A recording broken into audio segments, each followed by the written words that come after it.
Natimbog ang mag-live-in partners sa ikinasang drug by bus operation ng mga kapulisan ng Dagupan City Police Office sa Barangay Bunuan Gazette, Dagupan City. Kinilala ang dalawang sospek na edad 59 at 48 anyos na residente rin ng nasabing lugar. Nasabat sa mag-live-in partner ang mahigit 20 gramo ng hinihinalang shabu na nakasilid sa 5 sachet na nagkakahalaga ng 141,000 pesos. Ayon sa pulisya, kabilang ang mga sospek sa high-value individual sa usapin ng iligal na droga. Inaalam pa ng pulisya kung saan nanggagaling ang mga droga at kung sino-sino ang mga parokyano nito. Nasa kustodiya ngayon ng pulisya ang dalawang sospek na mahaharap sa kaukulang reklamo. Ang mga naristo natin ay isang mag-live-in partners. May mga nakumpiska sa kanila. Una, yung 5 sachet ng shabu, isang belt bag at ibang drug paraphernalia, mark money at bodle money na ginamit sa transaction po.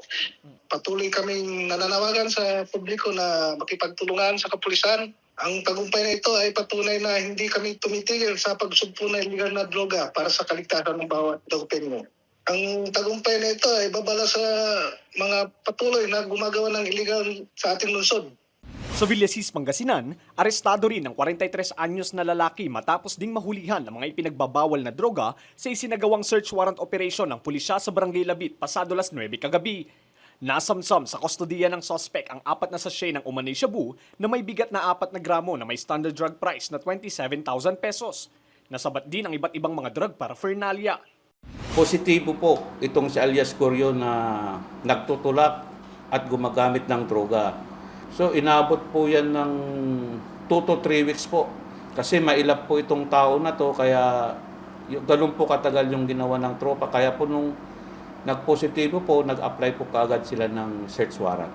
Ito, lumalabas po na street level lang po. Siya po ay kumukuha ng mga items dito sa may San Manuel, Tarlac. May mga parokyano po siyang pumupunta sa bahay. Minsan po, nag-meet up po sila sa isang lugar. Nasa kustodiya ngayon ng pulisya ang sospek na tumanggi ng magbigay ng pahayag.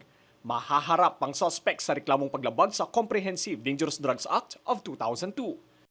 Kung may kilala po kayo na may mga ginagawang di maganda tulad po ng pagtutulak ng droga, paggagamit ng droga, huwag po kayong mag-atubiling tumawag po sa amin o pumunta sa aming istasyon para matulungan po namin kayo. Magtulungan po tayo para po sa ikagaganda ng ating bayang Villasis. Lester Narag, Balitang, Solid North.